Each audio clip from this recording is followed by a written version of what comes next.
Mon podcast IMO. Bonjour et bienvenue dans ce nouvel épisode de Mon podcast IMO, le podcast qui vous parle d'immobilier au quotidien avec un nouvel invité à chaque épisode. Aujourd'hui, nous sommes avec Aurélien Di Nunzio. Bonjour Aurélien. Bonjour. Aurélien, vous êtes fondateur et président d'une start-up lilloise très intéressante qui s'appelle Algar. Vous l'avez créée il y a environ 8 ans, si mes calculs sont bons. Oui, c'est ça, la société vient d'avoir 6 ans, mais j'ai commencé à bosser dessus il y a 8 ans. Vous, au départ, vous étiez peintre-décorateur. Vous étiez également étudiant dans le domaine de la construction, de l'économie de la construction, exactement.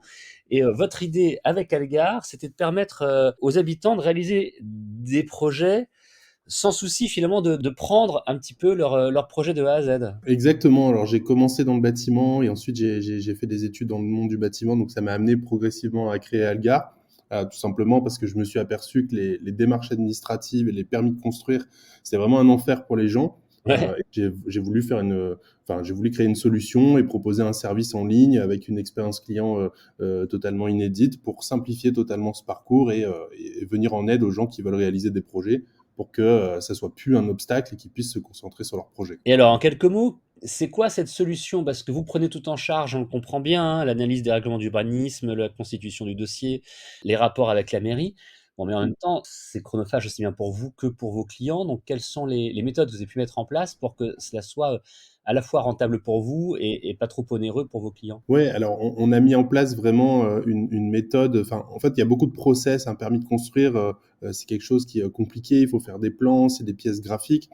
Tous les projets des clients sont évidemment différents, mais on a réussi à mettre de l'intelligence pour industrialiser notre service, donc avec des outils digitaux, avec un dashboard pour le client, pour qu'il puisse être autonome de son côté, nous fournir les informations dont on a besoin, etc. Et faire notre activité à grande échelle, parce qu'effectivement, si on le fait comme un bureau d'études classique, on ne peut pas faire comme on fait 4-5 000 projets à l'année, quoi. Donc il faut vraiment industrialiser le procédé. Le numérique, le fait de centraliser un maximum de choses en ligne, joue pour beaucoup dans tout cela. Oui, oui, complètement, complètement, puisque aujourd'hui notre service, on le délivre entièrement à distance. On ne se déplace jamais chez nos clients. On a des clients en France métropolitaine, mais aussi en Outre-mer. Donc tout est simplifié, évidemment, pour qu'on puisse le faire à grande échelle, à distance et sans limite, quoi. C'est ça qui est important, hein, ce que je précisais au départ, que vous étiez localisé à Lille, mais vous travaillez effectivement sur toute la France et au-delà de la France métropolitaine, ce qui est plutôt une bonne nouvelle. Algar se porte bien, vous venez d'effectuer une levée de fonds importante. C'est ça, on a fait une levée de fonds d'un peu plus de 3 millions là, en fin d'année dernière, notamment avec le groupe EDF qui montait à notre capital. Et on a développé 3 offres maintenant qui s'adressent aux professionnels. Algar Pro qui s'adresse aux pros du bâtiment, courtiers, artisans, entreprises du bâtiment. Algar CMI qui s'adresse aux constructeurs de maisons individuelles. Et Algar Store qui s'adresse aux commerces et aux franchises. Tous ces types de clients ont besoin d'obtenir des autorisations d'urbanisme. Alors, ça peut être des permis de construire, ça peut être des autorisations d'emprise commerciale, d'emprise de voirie. Donc voilà, on diversifie pas trop notre métier, on reste sur l'autorisation, l'administratif, mais on l'adresse à des nouveaux segments clients, en plus de celui qu'on avait déjà, des particuliers qui font appel à nous depuis maintenant 6 ans. C'est ça, c'est le même principe que votre offre principale et historique, mais adaptée à des professionnels, Exactement. avec 3 typologies de professionnels donc que vous avez mises en place. Je voudrais, aussi, Aurélien Di Nunzio, revenir avec vous sur un point très important, hein. On parle, de permis de construire avec vous depuis le début de cette interview. Il y a une grande nouveauté qui est pas encore très connue. Bon, il faut dire que nous ne sommes qu'en février, mais depuis le 1er janvier 2022, le permis de construire est dématérialisé. Ça, c'est tout nouveau et c'est le gouvernement qui a mis ça en place. C'est ça, alors c'est un projet qu'on attendait depuis longtemps, jusqu'au 31 décembre 2021. Il n'était pas encore possible de déposer un permis de construire en ligne, de manière numérique. Il fallait imprimer un dossier en papier, le déposer en plusieurs exemplaires à la mairie.